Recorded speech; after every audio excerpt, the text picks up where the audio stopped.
Guild Wars 2 is 13 years old now. Wait, whoa. What do you mean it's 13 years old? No, this isn't right. No, check the facts. Check, please. Yep.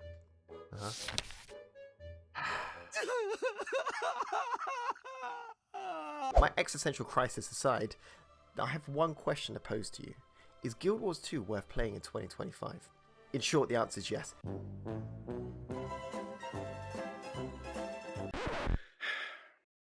Okay, let's start with the character creator. So, when you first create your character, you're going to be faced with an option of picking between your races. That's the Char, humans, Norn, Asura, and Slavari. Once you've made your choice, so let's go with the Char for now. You'll get a choice between male or female variants of the character. And then you'll be asked to select your class. Now, I'll go into more detail about classes in a future video, but in short, there's 9 in the base game. So you've got Elementalist, Necromancer, Mesmer, Ranger, Thief, Engineer, Guardian, Warrior, and Revenant. But please note that if you are free to play, you won't have access to the Revenant. You need the Heart of Thorns expansion for them. So let's pick Mesmer, because I love Mesmers. And you'll be taken after you selected your class to the character creation screen. Now here you can adjust all sorts of features, including your height, your physique, which are loads of options. And for class races like the Char, you'll be able to pick your fur patterns, your fur color, so your skin color, tattoos if you're a Norn, all sorts of variations. You can then select various head options, including hair, your face type, different horns, again specifically for the Char. And then you can go on to adjust your face with various sliders, your eye size, your nose placement, your eye color, and then your ears as well, and your nose. You can also go on to dye your armor colors, so select a few starter dyes, and then following that you'll be able to make various different choices that will affect your character's personal story to start with. As you quest through the game. You also have the ability to use a transmog system in Guild Wars 2. Now what that means is if you find a piece of armor that you really like, it's perfect for your build, but you don't like how it looks, you can change it to whatever skin you've already unlocked. The only caveat to that is it has to be the same armor type. So for example, you can change a light armor skin to another light armor skin, but you can't change a light armor skin to a heavy armor skin.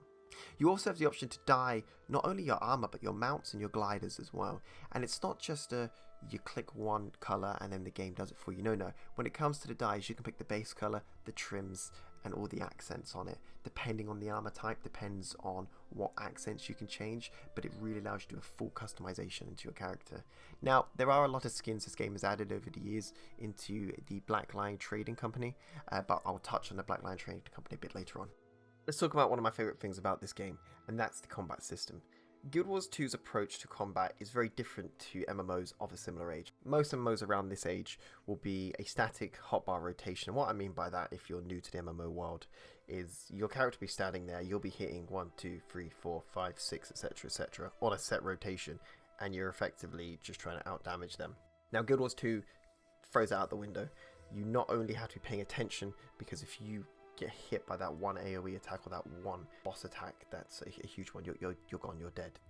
There's no two ways about it.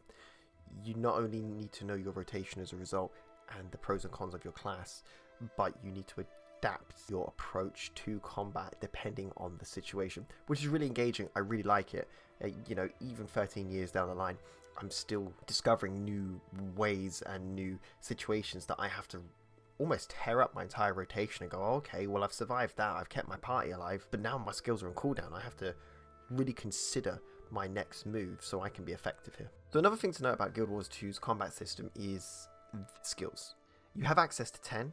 The first 5 are locked to your weapon. So what I mean by this is if you're a necromancer and you're using a greatsword, your first 5 skills are going to be locked to that greatsword.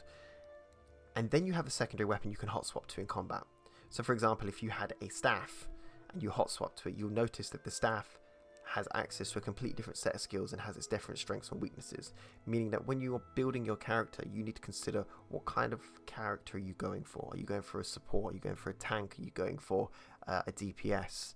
Which skills then are best suited? What weapons are best suited to that playstyle you're going for? And what is the secondary weapon that you want to give you a bit more adaptability in combat as well. Your second 5 skills include your healing skill, 3 utility skills, and an elite skill.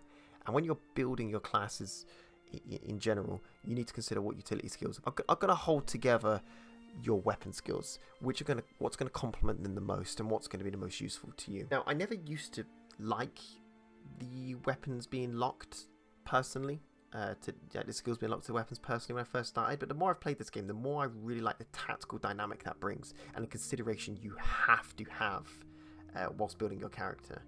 Now, ArenaNet over the years has dial that down a little bit by giving classes access to more and more weapons, giving more and more options to every class and every playstyle available, including the elite specializations.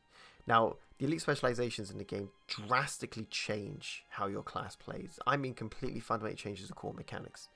So, for example, I'm a Mesmer main, and a base Mesmer plays completely different to a Mirage Mesmer, which I play mostly. The way you approach combat is completely different, and I like that. I like that I can play a Mesmer completely different how another Mesmer plays it, and we both have a set place in the party. Another thing to mention that ArenaNet added after launch was the action cam. Now, the action cam is an option for you to have a third person over the shoulder locked camera, which allows you to manually aim all of your attacks. I don't mean like your normal AoE attacks, I mean your actual basic attacks, your basic sword swings, your basic arrow attacks, and your basic spells. Which for me personally isn't my kind of playstyle, but it's really engaging and it's really immersive, and it's an awesome option to have. So, good job, ArenaNet. I like that. Let's talk about leveling up in Guild Wars 2. And then Guild Wars 2 does it a bit differently to your more classic MMORPGs that just have you quest. So in Guild Wars 2, the emphasis is on exploring Tyria and discovering the world. So we do this by searching for a few things. On each mapped instance, we look to discover the points of interest, which are the little squares on your map. Your waypoints, which are your diamonds. Your hearts, which are your local quest givers or tasks to do in that area. And your vistas and hero points. The hero points are used to upgrade your character's skills and their elite specializations, and the vistas are so you can see the beautiful world around you.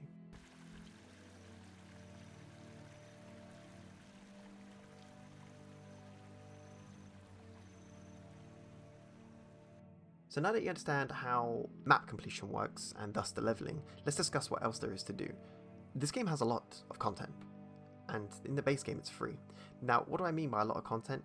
I mean, there's lots of events that take place, lots of random events. Now, these vary from helping a fisherman gather some fish to, hey, there's a shadow behemoth over there, or there's a dragon over there, and it's a world boss. That takes hundreds of other people with you to take out, all with unique mechanics and all with unique rewards.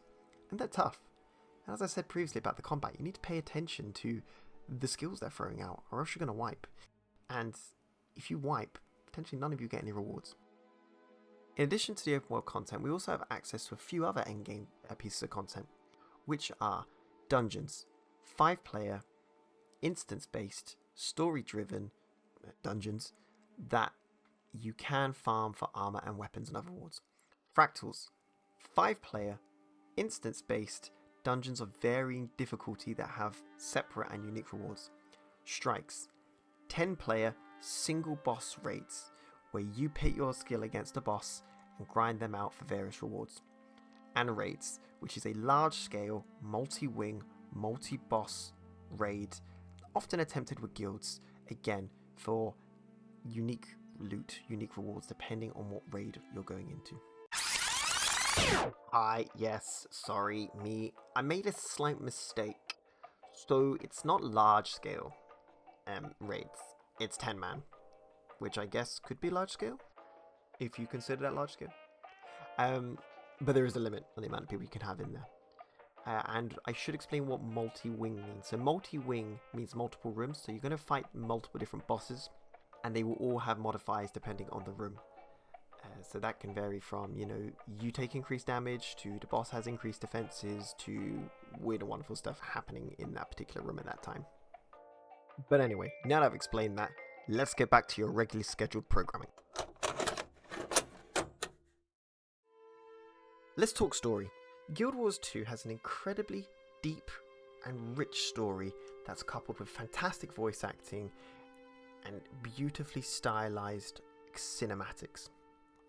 The story of Guild Wars 2 takes place 250 years after the events of Guild Wars Eye of the North, and the events of Guild Wars 2 takes place over 3 continents, being Tyria, Canfa, and Elona. You take the role of the Pact Commander, who is sent to save Tyria from the dragons. Now, I'm not going to spoil too much, because if you're watching this, you're probably interested in seeing the story for yourself. But what I will say is the story is well worth paying attention to in this game, and it feeds directly into the events of the world and the world events that you will do, during farming, during raids, during strikes, during everything. The lore here is incredible. It's fantastic, and it respects the original trilogy's lore, and that's what I love the most about it. Let's talk about the Black Lion Trading Company. The Black Lion Trading Company is Guild Wars 2's in-game store. Now, in here, you can get an array of items that are mainly cosmetic, but also some do have an account benefit, okay? So let's start with the cosmetic. They have a lot of promotions that go on in this game, and there's a lot of cosmetic items, as you can see. They range from full outfits, to weapon skins, to capes, to mount skins, to backpacks. There's a whole array of them, and even some weapon, like I said, and some weapon skins. Now, what do I mean about the account upgrades? Now, the account upgrades is quite interesting. So if we go over to the account upgrade screen, we can see that there's template build we can see there's build template expansions. So that means you can save a predefined loadout. There's more storage that you can buy in for your bank, and you can even get some unlimited use resource gatherers like pickaxes, axes, and salvage kits. On top of that, you can also buy the expansion packs through the Black Lion Trading Company.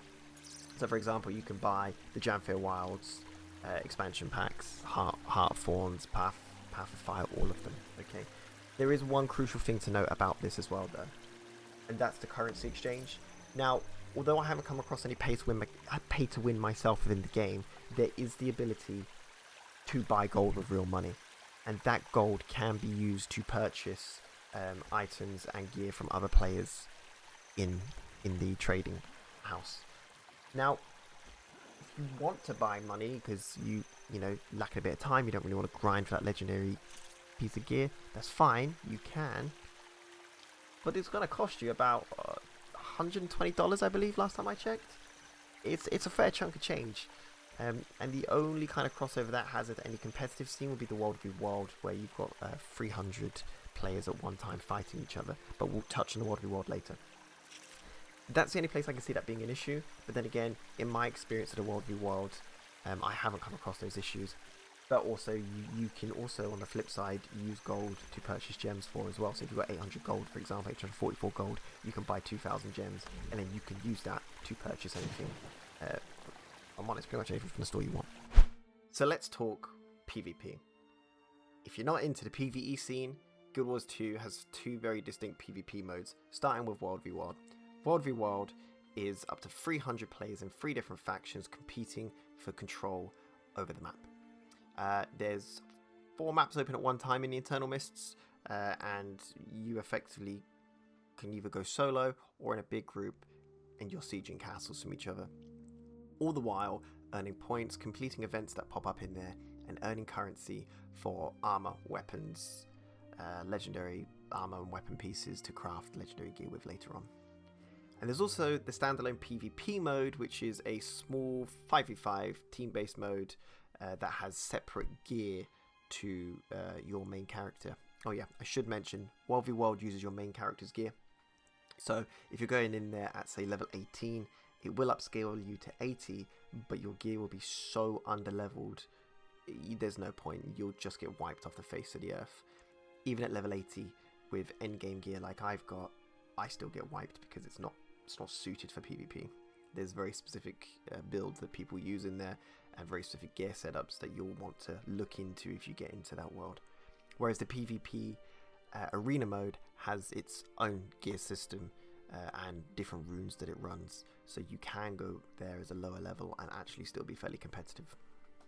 Now, I haven't messed with the PvP too much, so I can't talk too much in detail about it. I don't know too much about that, but what from I have experience of World, it's a lot of fun just to get involved in the Zerg trains and farm a little bit. It's a good laugh. I'd encourage anyone to go and give it a go. It's a lot of fun. So, is Guild Wars 2 worth your time in 2025, either as a returning player or to pick it up from the start? Yeah, I believe it is. The game has so much to offer you, hundreds and hundreds of hours of content to offer you, and the base game is free, with the ability to buy all the expansion packs, which will cost you roughly about £86 in total to get all of them.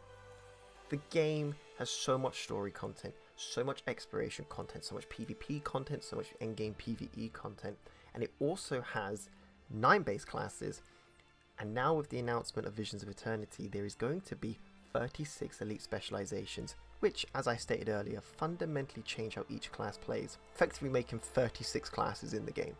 With Visions of Eternity being announced recently, they have 3 packages available to pre-order, which is the Standard Edition, the Deluxe Edition, and the Ultimate Edition. All of them have varying degrees of cosmetics and gems for pre-ordering. Guys, thank you so much for watching this video. Hopefully it's given you the information you need to make a decision as to whether or not you're going to dive into Guild Wars 2. It's one of those that I think everyone should try. It's a good staple mark, in my opinion, of what an MMORPG should be. If you want me to dive deeper into any of the topics I've covered in this video, please let me know in the comments below. If you enjoyed the video, please give it a like. It really helps with the algorithm.